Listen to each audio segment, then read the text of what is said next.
And welcome back to Between Two Buffs. I am Patrick Catanese. I serve here as the Protestant Parish Coordinator as well as the Airman Ministry Coordinator for Barksdale Air Force Base. I'm excited about the conversations that we're going to be having as we dig deep and just really dive in and discuss some important details and things that need to happen here at Barksdale Air Force Base. I'm Airman First Class Gabriel Fisher. I'm from Idaho, and I'm currently serving as a Maintenance Management Production Specialist in documentation for the B-52. And I'm also volunteering as the current Dorm Council President. And I'm also excited to talk about how to engage in community and build relationships across AFSCs and career fields and building a better life here at Barksdale.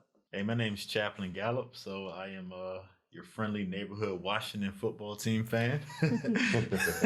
So I'm originally from Norfolk, Virginia. So again, I'm a chaplain. I'm chaplain for over the maintenance group. I'm just excited to be here, part of this conversation, y'all. Again, connectedness, community building, all that sort of stuff. That is like that's my passion right there. So I'm so excited to share this time with y'all. So.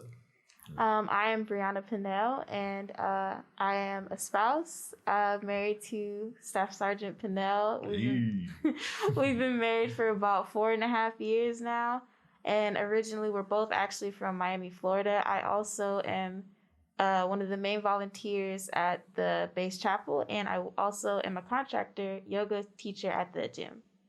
Nice. Super cool. Yes. So as you can see, we got a very diverse group of people here, and it's just really excited to be here with you guys as we talk about connectedness and the importance of that within the community here, especially with all the challenges that we have, like the COVID restrictions and things like that, which we know are good, but sometimes the way it's conveyed, people don't necessarily see it as a good thing. Right. So, I mean, for example, Chaplain Gallop, what would you say would be one of the biggest issues with that piece? As far as connectedness during COVID, or man, for one, I remember back last year, so for those who don't know, I'm prior enlisted medical. I was working enlisted for 16.5 years. So when I did that, we were on the front lines of COVID and everything. So working in the mental health clinic, I saw a lot of folks come in because it just simply, at first it was cool. You know, it was, I get to stay home for a few days. And after a few days turns into a few weeks, then we really start seeing the negative repercussions, so the depression, the relationship issues, all those sort of things that started happening because people were coming more,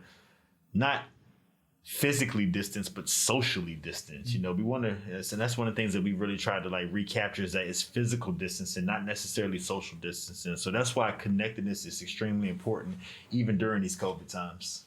So. I think, man, you hit it right on the money. I know, for example, being the dorm ministry coordinator, a lot of the things that happened within the dorms that we couldn't do a lot of the physical events, playing basketball, you know, doing volleyball, just meeting around the grill, things like that. And so one of the things I was charged with was coming up with a way to keep the airmen interactive in a situation where they weren't able to do anything but go to work, get food, and then return to their living quarters. Yes. And so we decided, you know, going virtual. Now, me being a guy who had no clue what going virtual meant, it was an amazing challenge, but it was a welcome challenge because I didn't have to do it by myself. Yeah. I had great people like A1C Fisher over here who was able to just give me input, as well as all of our many airmen that we have as a part of BAM, which is Barksdale Airman Ministries. Right. And being from the dorms, okay, what would you say were some of the biggest challenges when restrictions came up with the quarantines and the possibility of another quarantine coming up? Oh, joy. So I am pretty fresh into the service, really. I joined back in January 2020. In 4 weeks of basic training, I learned that my parents wouldn't come and see me graduate. And so going through that, eventually PCSing to Barksdale after tech school, coming in, it was an immediate 14 days of restriction of movement. And so those are my initial interactions with the base, but my work center was great. And so I really got accustomed with my dormitory, and it didn't come about until about September that I really started to step into the community aspect of Barksdale. It was when I started to say, okay, I want to make relationships. I want to make connections. How do I do that? And with all the restrictions, it was, okay, it has to be a service-oriented position. So I picked up a dorm chief spot and looked to become the treasurer for the previous council and started to see how are we using our creativity to create events that, as you said, Chaplain Gallop, it's not about social distancing, but physical distancing. How do we get people together? How do we connect across AFSCs? How do we not just get out of our cars from the parking lot and walk into our dorm and that's it and we don't talk with anybody. Absolutely. To be a friendly face, to be an advocate that says, hey, we still have opportunities here, but it's just a lack of it's a lack of imagination, or it's a focusing on the circumstance instead of the actions that we can take in the circumstance. That's good. I really like the way you put that, because I think when you think of lack of imagination, it's more so of just succumbing to the pressures, you know, not understanding necessarily what this pandemic is and why the restrictions are being made. Right. I think anytime we get used to doing something, we have free will to be able to go this, you know, if I want to go to the gym, if I just want to go off base and go grab me something to eat, and you have all of these things that I think we think are necessary, but they're more of like amenities. Yes. And we have the ability to do those things. And then when it came time to putting a restriction on there, oh my goodness, it was almost like, why are you doing me like this? You know, what did I do wrong? Now I'm being punished. I'm doing all of these things right, and now I'm being punished. Why me? And not really seeing the bigger picture. And I think conversations like this need to happen more. Yeah. Where people can express, it's okay to not be okay with things. It's very okay to not be okay. Yes. I mean, I'm sure you all would agree with that. Absolutely. And absolutely. the thing of it is that if you're not okay, then find someone to talk about it, which is one of the things we're going to get into as we talk about the spiritual wellness and so forth. Yeah. It's a big part of connectedness. Yeah, absolutely.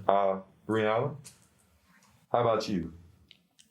It was interesting because we do live on base on the main base side, and it was, you know, as I said, I worked at the gym, so the gym was closed.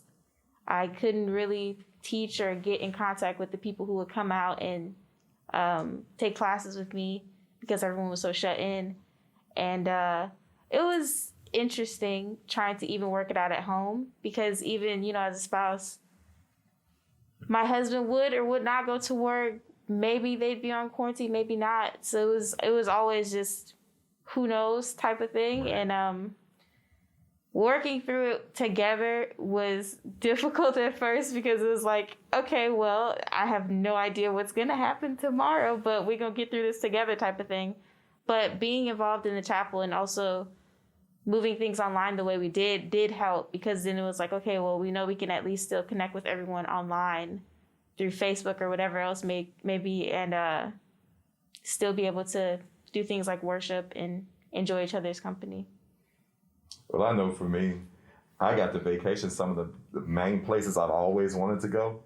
During the pandemic, I was vacationing every week. I'd go and find me somewhere else to look up, and I'd be like, okay, let's check this out. I'd pull up a video, and then I just imagine, well, if I were there, I would be doing this. Or if I were there, I'd be doing that. I even went as far, you can laugh if you want, but I actually went as far as buying decorations and things to decorate in my house. So if I was due to have gone, say, to Florida, then I've got palm trees and things hanging around, put up on my refrigerator, anything to keep me with a positive mindset. That's it right there. And so, whereas some people thought that was kind of weird, the thing of it is that just like we have to eat physical food in order to nourish our bodies, we have to do things spiritually that can nourish our minds. Yeah. And so I was creating an avenue. So although I was seeing the same four walls, they were changing in context, and that kept me in a positive headspace. So as one of the leaders here at Barksdale within the chapel community, I was able to actually go dive in head first and say, hey, try this. Let's try this. You know, and have those conversations, which leads back to connectiveness. Mm-hmm. So also being able to reach out to different people and getting people that were willing to get online in front of that camera, get on Zoom, get on Discord, do all these crazy ideas that seemed like they were so far-fetched, but now we took a situation, and instead of letting that situation determine how we were going to react, we took that situation and became proactive and figured out ways of reaching out. And you actually brought up a good point too, because like we really just don't know what's going to happen. You know, we thought we got over it and everything was going to go back to normal, right? Mm-hmm. But then like we saw, we've hit some more spikes and everything. So there are a number of apps and things like that to help us stay connected. But I know for myself, being a 38-year-old man, like we're actually called geriatric millennials. So yeah, definitely one of the older millennials out there. We're not as tech savvy as some of the younger folks out there. So like, what are some of the things that y'all can think of to help us stay connected, even if we have to go back into more like an isolated, like physically distant sort of thing? Do you know any good apps or anything like that? Well, when I first came in, I mean, Zoom was the big thing, right? Yeah. So, and I'm not sure if that's more of a business context or not, but for me personally, using apps like Duo or Messenger or even FaceTime, connecting with folks back home, with friends, even across town, those have been ways, because face-to-face interaction is the richest in forms of communication. Right. And if you miss out on the nonverbal cues, if you miss out on the subtle inflections of their face, like it totally, you sacrifice quite a bit or compromise quite a bit. So I think having those video apps is huge. Okay. In terms of social media, it's kind of a toss-up, because you have to be sure to follow the right sources. And what I mean by that is those that are going to uplift versus those that are going to continuously bring about a negative energy and cause a downcast, like, oh my gosh, the circumstances of this world, there's nothing you start adapting this or adopting this idea that there's nothing I can do. And that signals a lack of hope. Right. And it really, the circumstances may be what they are, but as you were saying, changing the interior of your space to help improve your mood, an exterior stimulus for an interior change. And yeah, so making sure that your inputs are going to be positive and benefiting to you. And by utilizing apps that will do that. That's my input. I wanted to get y'all perspective. I'm sorry. One more question, man. Go ahead, man. So now, you said something that was so key. I know we were pushed back into our own places. You know, a lot of people spend much more time on social media, so we have much more time to see things coming in our face all the time. Do you think that like, what you think, Bree? You think that kind of disrupted our connectedness or anything like that? Like, what you think? I feel like it could go both ways, because I agree that depending on who you're following, it can go either way. You know, if you're following somebody who's, constantly just negative, that's not really something you may want to have in your face all the time. Right. But if you are coming across, someone who's positive, or at least trying to encourage you to look at it in a different way than what it is, and it can make things easier. That's good. That's two things. First, I love the idea of talking about the face and being able to see the faces. One of the things that I have learned is that wearing these masks, because it does hide the smiles and it hides so much of what's going on, that you really get a reality of what they mean by the eyes or the windows to the soul. Yes. You can tell so much by eyes. I believe, I think it's Tyra Banks or one of them that was saying smizing is the new thing. When you look at the camera, you're supposed to smize and all these great things and so forth. And so as I'm going throughout the day, I'm kind of trying to gauge what's behind the mask just by the way people's eyes are looking, whether the brow goes down and things like that. And so I decided to Google that, right? And got so responding without being able to show their smiles.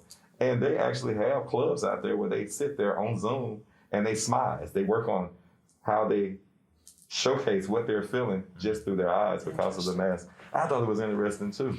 And I think a big part of it is that, again, what we take in. So I don't know about you guys, but a lot of people that I followed on some of these social media platforms, once the pandemic hit, they just really didn't speak to me in the same way that they spoke to me before. I found myself removing people, not just friends, but people I followed, because I found that in the midst of the pandemic, they weren't really trying to connect and encourage, but they were more on a rant. And I really didn't want just information overload. It was just information coming everywhere. And then a lot of the information, one of the dangers of Google and all these different things is that you don't have any validity to the information sometimes. And I think because during the pandemic, so many more people, especially the elderly and so forth, had to learn how to do those things, right? Not knowing how to have a good resource. And just because you Google it and it pops up doesn't necessarily make it true. Yeah. And so you really have to spend more time. So it was a time of self-reflection as well, I guess is where I'm getting. I learned that even certain songs that I used to think were a bop, right? And there's like, oh yeah, this is it right here. And now, because I've had more time to focus on the lyrics, I have found that even my playlist has changed a lot. Right. I mean, has it happened to you guys? Most definitely, yeah. I agree. During the beginning, I did have to unfollow quite a few people, and just not even friends, like you said. It was like, people who help build up certain social media platforms, because it was just like, you guys really aren't either being positive or doing anything that's kind of real. You're just ranting and you're just being upset. And it's like, I can't sit here and look at that anymore. Speaking about how different apps can connect you and how social media is profound in that way, sometimes I feel like I can become so disconnected from my actual situation. Wow. So I had actually deleted my old Facebook account that I had prior to joining and had taken a 100-day break.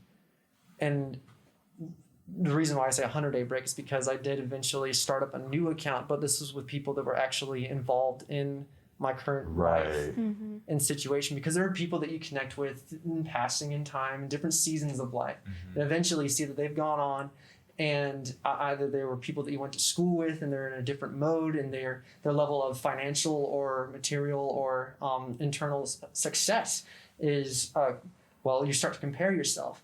And you start to just endlessly scroll through this person's life you're looking through, and it's bringing up old memories, and it's bringing up this, what am I doing? Why am I here? What is going on?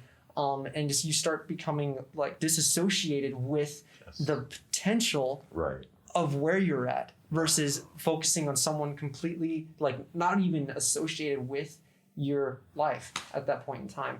That's good. That is solid. That is solid, man. I try to encourage people all the time. If you're going to follow people, look at the blueprint. Is that a blueprint that you can make applicable to your life?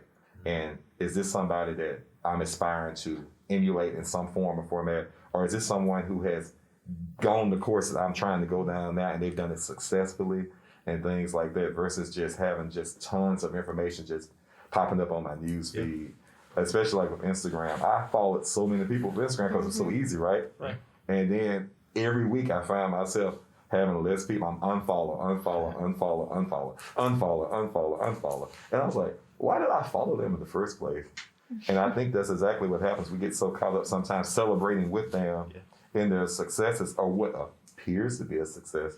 Because what I have learned through this pandemic is that people's social media world sometimes it's that persona that they want to project out there, but it has nothing to do with their true character and what they're actually going through, which kind of sends up red flags and causes triggers to go off, because you see this is them living one way, and then you bump into them outside of social media and you see something totally different, which I guess is a good time for us to maybe even dive into what it means to have spiritual wellness, because this kind of ties in with the importance of stuff we're taking in. So what do you have for us? And so as far as, spiritual wellness, one of the things I love to bring about is I know a lot of people conflate the two terms spirituality and religion. And I want to just kind of dispel that myth that they can be one and the same. They don't necessarily have to be. So when we talk about both spirituality and religion, even the word religion, the root word comes from the term just simply means to be connected. Spirituality is kind of the same thing as well. It's just simply what grounds you. What is the thing that makes you who you are? What are your beliefs, your principles, the things that drive you? So that's one of the things I always like to when I'm talking with folks.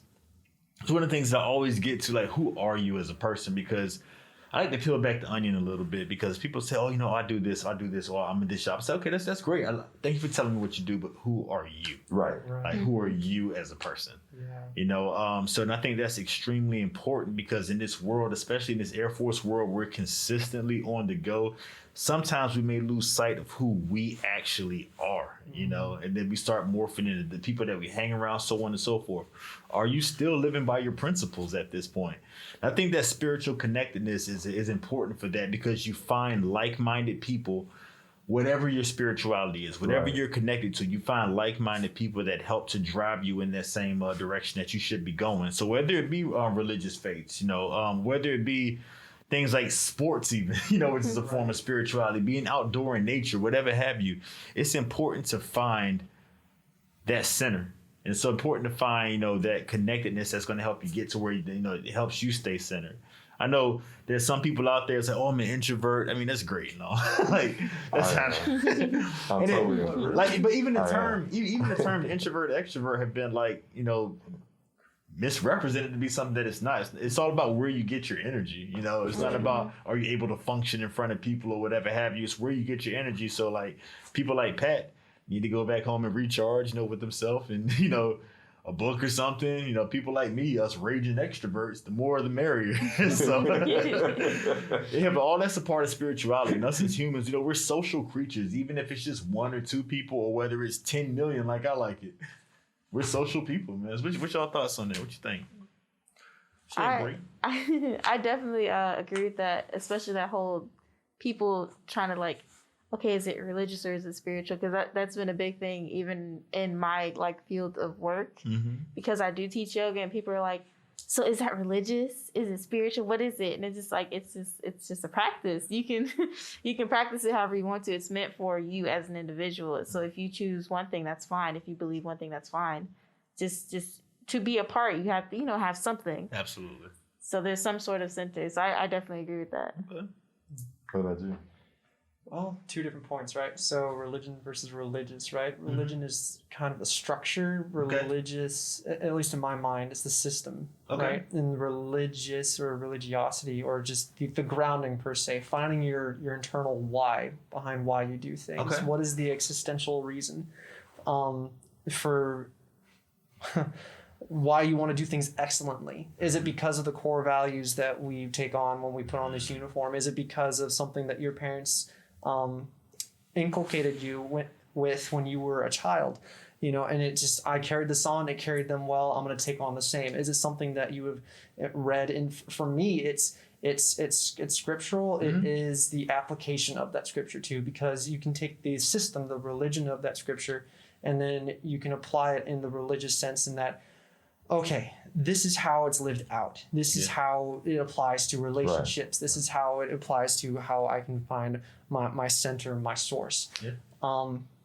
So on the second side of the conversation, right, the introversion versus the extroversion, gosh, like where you find your energy.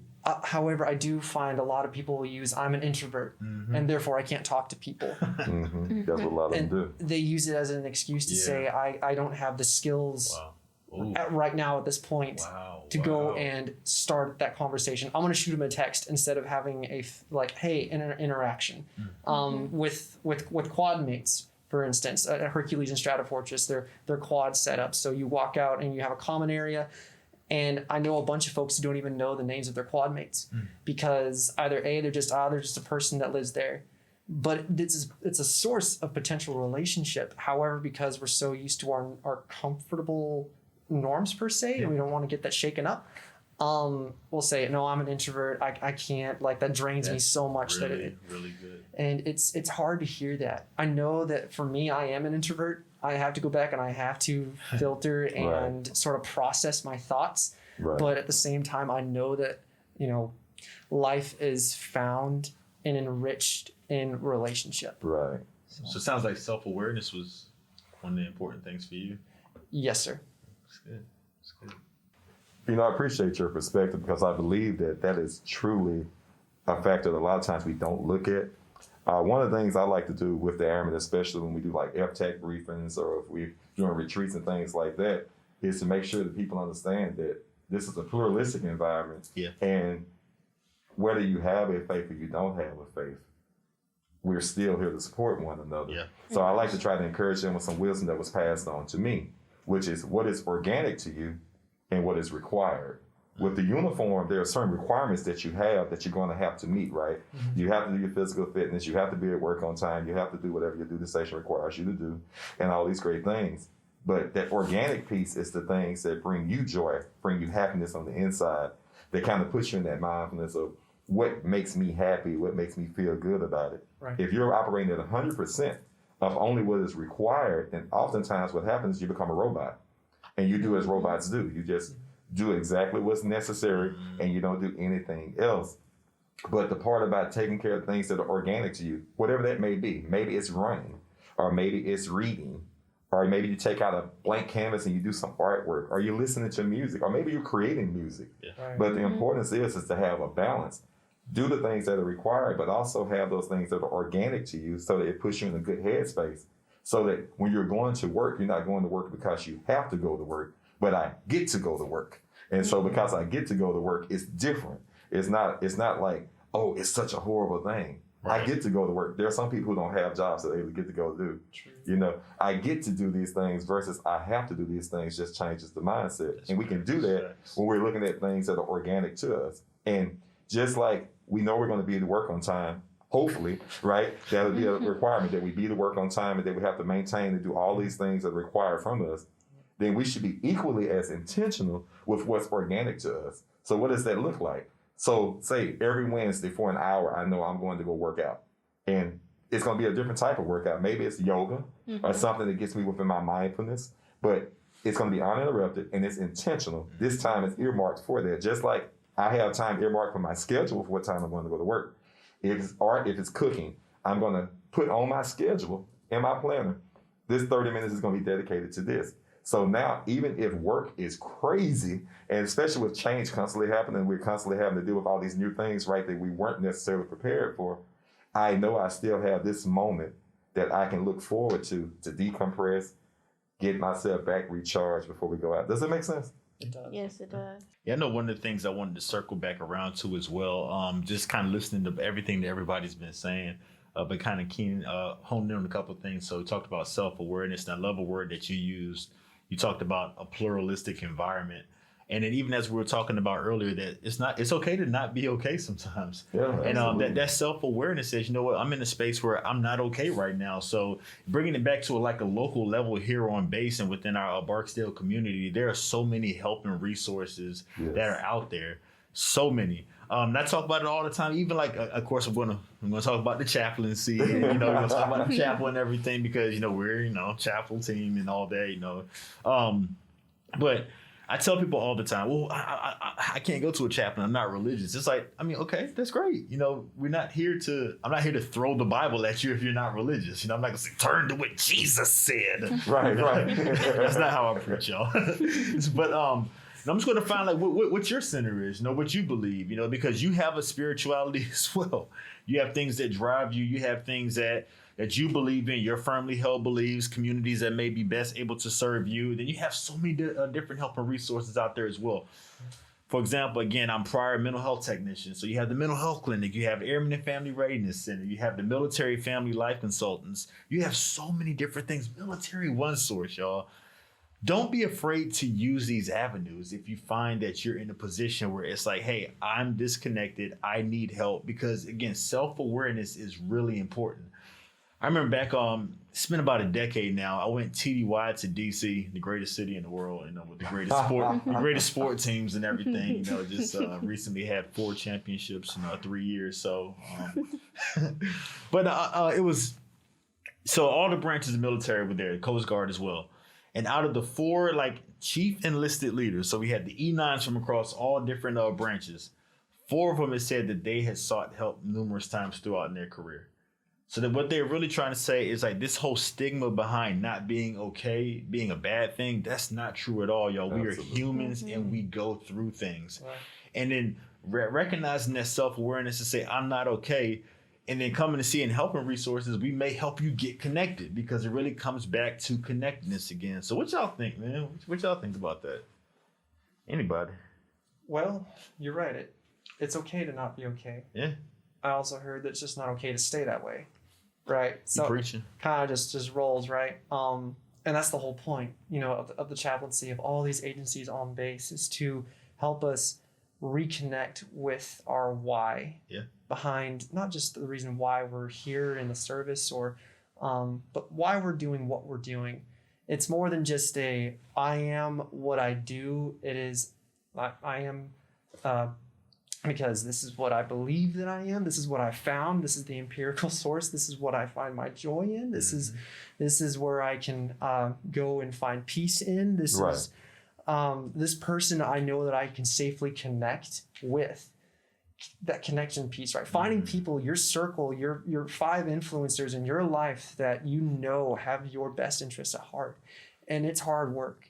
It really is. And I found myself shying away from it too sometimes, using the introverted excuse from earlier, right? Saying, I'm shy. gosh, I don't know if they're gonna like me. I don't know if I have Right. what they're looking for in terms of a friend, in terms of an advocate for them. Do I have is my personal profile resume as an individual? Is it what they need? Is it what they want? And therefore, I disqualify myself from going out and connecting with people. Wow. Before I even take that step.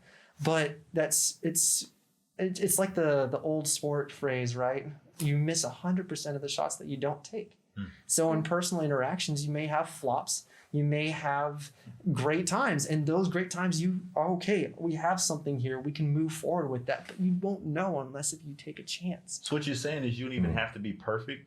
Nope. We can understand that sometimes we're going to have a social interaction that goes wrong, and it's okay. That's exactly right. Brother, I'll tell you right now, I can tell you from personal experience, I have learned way more fumbling around and falling down in the valley low than I ever have on the mountaintop. I can tell you that, because if it's a quick climb to the top, the air gets thin, your body hasn't had time to adapt. I've learned that if I progress myself along the way, it's okay to fall down. It's not okay not to get back up. Right. You know, and I think that when we get in that mindset of where we've fallen so many times, or we feel like we have failed so many times that we want to give up, that our breakthrough is right on the other side of that last fail we just had. And we have to help change that mindset. One of the things I really love that you pointed out is the stigma behind it, the getting help, and the importance of being able to be open-minded. So I am a man of faith, right? I had a particular situation without divulging any personal information, things like this, where there was someone who had no faith but was going through. But their thing was trees. They love being out in the woods and trees. That's where they went to go get their space. Well, because I didn't want this individual going by themselves, I said, well, if the trees is what does it for you, let's go see some trees, you know? And so he was like, you really would go to the trees with me? Well, what if I talk to the trees? I say, hey, if you talk to the trees, that's fine. You know, if I find a good pine, I may talk to it myself. You know, let's go. You know, I'm a big pine tree person. I love pine trees. So I'm like, I'm willing to go with you. And I think that's the biggest thing, is that although as introverted as I am with all these extroverted tendencies, I know how to operate in any type of room, but I do need my time to recharge. Right. But I think when we challenge ourselves to go outside of what is our comfortability, when it comes to helping someone, we actually grow. Right. We actually grow ourselves. And when things grow, sometimes it hurts a little bit. It makes you a little uncomfortable. You know, when those seeds grow up out the ground, it breaks that soil. We don't know for a fact if it hurt that piece, that corn stalk to come up out the ground or not. What we do know is it had to burst through, right? And so we went out to the woods and we were out there and we were looking at the trees and so forth. And he was literally like, well, I think this is a good space. I said, well, how do you know? He said, well, they're talking to me. And I think he was trying to shock me a little bit. I said, oh, well, tell him I said, hey. You know, and so he still looked at me. And so we sat down and we were sitting there and he was talking with the trees and he was like sharing everything that was going on with him, with the trees. And I'm sitting there observing and so forth. And after we got done, he was like, okay, I'm ready. I said, okay. So imagine what the conversation was like on the way back. As we were riding back, I was like, well, I couldn't help but notice, you know, when you were talking with the trees, that you talked about this. I am curious, what was your response given by the trees to you? And he kind of looked at me, he goes, nobody's ever asked me that before. Most people think I'm crazy when I tell them I talk to the trees. I say, well, I'm not here to judge you, because we all have our things, right? We all have our niches. We all have things that sometimes people don't understand. Sure. But I'm just trying to be a good teammate. Is there something I can help you with? Right. I observed what you said, and there are some thoughts I have. I would love to share those with you. See, the importance is that when we do have people that are different or going through, not to force our thoughts and ideas on them, but to get permission to proceed. Wow. And I think that that's why the stigma is out there of not wanting to go get help. It's because most of the time I'm already in this position where I feel like I need this help. And so I'm coming in with an automatic thought that you're going to try to fix me. The reality of it is that we can be so much more beneficial with that connectedness piece if we just ask permission to enter into their world. Let them invite you in. I use an analogy all the time, even in worship and so forth. Don't allow yourself to be sucked into somebody's storm, but you pull them into your peace. And sometimes pulling people into your peace requires just simply asking, may I? Right. May I share a word with you? You know, I have some thoughts about what you shared. Would it be okay to share that? and let them give you permission versus just trying to fix them. Because sometimes we like to try to fix people, right? Especially if we feel like we got it all together or we've been through that. But the reality of it is that we need to ask permission. That's good. Correct. You know, and so forth. I mean, being that you teach mindfulness and all these great things, I mean, would you agree with that? I do. I definitely do. Especially just sometimes people don't even need you there to say anything. They just want you there in their space because they don't want to be by themselves, or they just your presence alone is enough for them to feel like they're making progress in some way. You don't even have to know what's going on. That's a lot of what you're taught in class, because we're not here to talk about anything necessarily. If you're moving and you're flowing and you're doing your own thing and you just need me to be there with you as kind of like somebody to just like, okay, she's telling me to do this, so okay, cool. But I'm inviting you to feel it out. Do it, feels best for you today. If this is good for you today and not tomorrow, that's fine. But right now, if that's what you need, go ahead and take what you need. Man, I love that perspective. I got another question for you too, if you don't mind me asking. So this is a little bit of transparency here. So when I first got married back in 2007, my wife and I first got married. We got married en route from my first duty station, and we went over to England, where if anybody's ever been there, the weather can get a bit, bit dreary. So she was very close to her family and everything. And then here I am just bebopping along in the Air Force. I've already got my predetermined set of people that I'm going to know, about my work center and everything. So she comes over there, and her and my, our kid, and just like, what is this world? So like, so I found that, things were a little bit more rough, just me being fully transparent, brand new husband, we had already had a kid.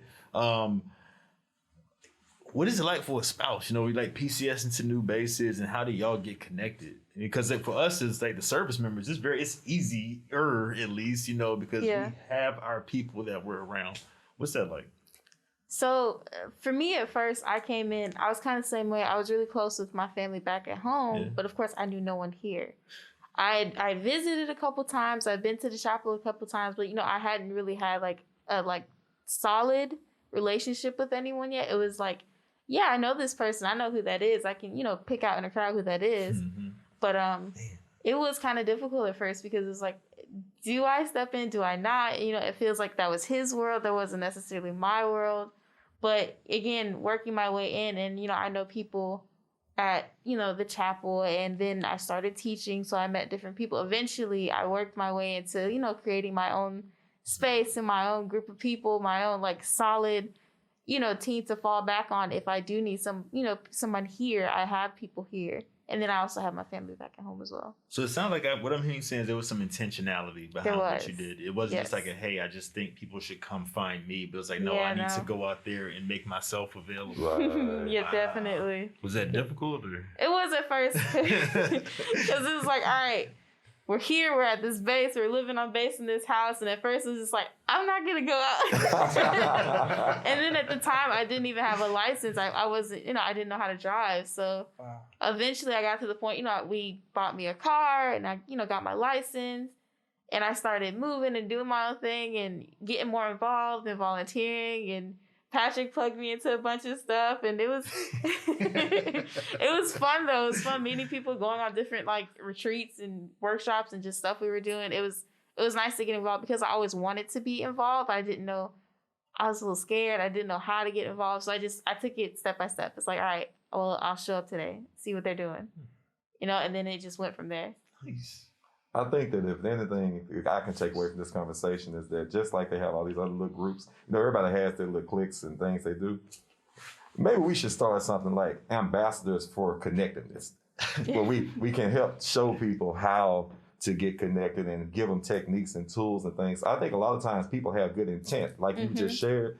I think the intent is there, but maybe the desire doesn't match my skill set.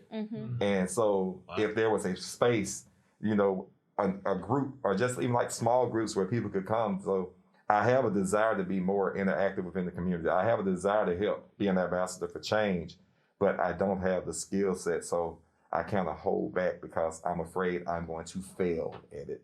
Sure. And, and so wouldn't it be kind of cool to have something like that? Cool, yeah. That would help with the culture, even in the dorms, where they can't wait to get out of the dorms. But what a great day would it be if they didn't want to get out because they just love where they live so much. That would be huge. What a perspective change. Oh my goodness. Yeah, to look at it as a space for growth and for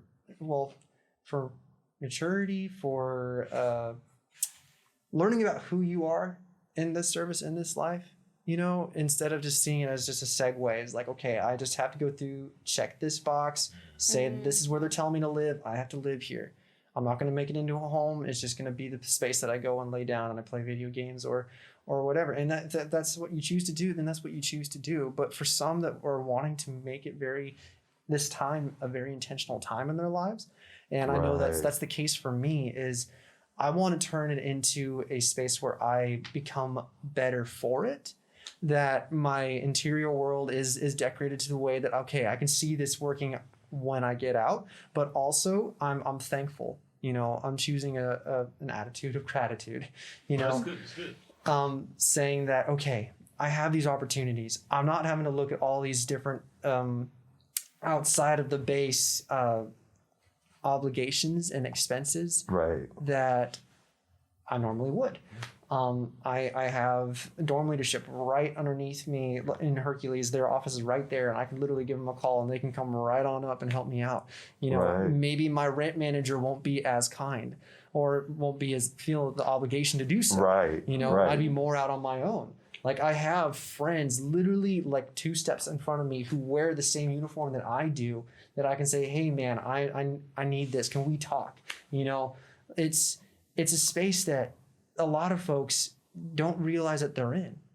And I would love to see that change. You know, I think that, so we write music and so forth. We got like this amazing music ministry within our Protestant service, and we actually write songs. And there's a lyric that we have, there's a couple of lyrics that says, home is where the heart is, and the heart is where the love grows, because the heart is what knows. Home is where the heart is, so it's a mindset. Wherever we're at, that can be home if we choose to make it that. And the reality of it is that even with some minor restrictions, right? Maybe you're not able to live out, move off base, go to an apartment yet.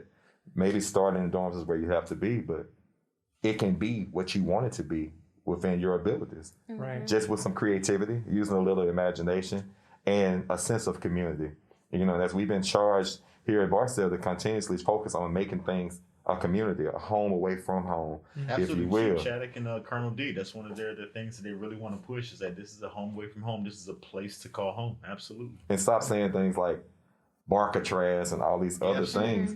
You know, I'm a firm believer that you can speak life into people just like you can speak death and speak depression. You can speak all these great things, you know. So I'm even careful with what I like on Facebook, what I tweet about, if I retweet it, if I put a little heart on Instagram, because I'm co-signing on all those things. And a lot of times we forget that. So there's not just power in our tongues, but there's power in our text, there's power in our tweets, and there's power in all these things. And so when we co-sign on these things, so I'm one of those guys for sure. If I hear somebody say Barcatraz, the first thing I ask them is, why do you feel that way? What can we do to help change that? You know, because if I am someone who owns the room and people hear me saying that, now I'm impacting everybody in the room. And guess what? They're going to go and they're going to start saying it. And they're going to start saying it. And they're going to start saying it. So if that works that way, then speaking positivity surely would work the same way if enough people started doing it. Pat, let me build on that. Because that was so good, man. I'm one of the type of people, like, one of my mottos is like, it's worth a shot. It's worth a shot. Yeah. So you come to different places like this, like myself being from like the East Coast, you know, Virginia, more of a city guy. I come down here to where it's more rural, and then I'm invited to go on things like hiking trails. Instantly, I'm like, that's not exactly what I do. You know, I went. We had some friends back when I was stationed in Wyoming. They was like, come camping with us. I'm like, but I'm a city dude. Like, my camping for me is like building a tent in the living room. You know, when I was a kid, like going hunting was going to Walmart. So, but it's like, it's worth the shot. You know, just give stuff a shot. You know, you don't know what you'll like, and if you know you don't like it, okay, then it's either, hey, maybe I can reevaluate this and try something different next time in that experience, or I can just, hey, this isn't for me. You know, but I find so many times that people come into different areas that they don't necessarily like at first glance, and they get stuck there because they haven't tried something new. They haven't been around people who are different than they are. They stay within their own echo chambers, or they stay within their own, you know, just the confines of their room, because then it's instantly, I don't like it here. What have you tried? Right. Mm-hmm. Oh my gosh. That's so key. There's so many gems around here. Like in this local area, people tell me all the time there's nothing to do. There's literally nothing to do. I'm like, okay, maybe not the things that you're used to. Yeah. Like it's do as the natives do, right? And to a point, right? To a point, there's some things that maybe you don't want to do. Maybe some things that are not necessarily like the culture may not be what you want to engage in. Exactly. Because but at the same token, there are beautiful spots here in Louisiana that I didn't realize. I'm from the mountains of Idaho, you know, like West Coast sunrises, and just out here the sun sets over the tree line, and I didn't realize how soon it set. Back home it sets at 10:30. Here it sets at 8:30, and I'm just wow. Anyway, the point is you don't know until you do know if you're gonna like something. Yes. The Cajun fare it's pretty good, but the music here too, and there's just so many different activities that you can partake in. I didn't realize that there's ice hockey in the South. Yeah, mud bugs, right? Totally threw me for a loop. Well, I know that we're probably getting close to our time. Briana, being that you do the whole mindfulness thing, is there a tip that you could give us so if we find ourselves like caught up and going erratic or just having a rough day and we just want to just, breathe a little bit? What's the practice that you have that we could share with us? That's actually one of the best things you can do. Just take a moment, pause, breathe. Like take a deep breath. The deepest breath you've taken all day. A big, huge breath in and a big, huge breath out. Just to center yourself. And pause when you need to. Even if it's just a little 5-minute pause. That's fine. If that's what you need for the day, like to keep yourself going, to keep yourself grounded, and just take that moment. It's good. Well, thank you for that. Chaplain Gallop, do you have anything else? No, I just want to say thank y'all so much for spending time, with me and talking to this, man. Everybody, I love the unique perspectives that everybody brings, as we're talking about this connectedness, from a spouse, from a contractor, a local native here, from an airman that's in the dorms who has an incredibly bright future, man. I just love to hear these different perspectives, and I'm sure that there's something for everybody to pick up from what we talked about today. So thank y'all so much for sharing. And remember, we're powerful because we've been empowered to be powerful. We don't have to succumb to anything that feels like a challenge. Instead of running from the challenge, just face those challenges. Get equipped, find out the information. If you need help facing those challenges, reach out. Don't be afraid of what people are going to think of you for not reaching out, but be able to celebrate the fact that you were courageous enough to reach out so that we can help shape this community. And I was really serious, y'all, about this whole ambassadors for connectedness. Mm-hmm. I'm gonna work on the logo and everything and shoot it to you. And we'll see if we can get some likes or some followers on that, and maybe we can just start dropping some of the gems like taking a moment to breathe, or the importance of putting out your hand and saying, hey, I need help, and being bold enough and brave enough to do that. Realizing that you're looking for a hero in your struggle, right? And you could be your biggest hero just by putting yourself in a position to receive the help. You're actually greater than anybody who can help you when you just take that first step. Mm-hmm. What do you guys think? I think we had a good time. I think it was great. This was fun.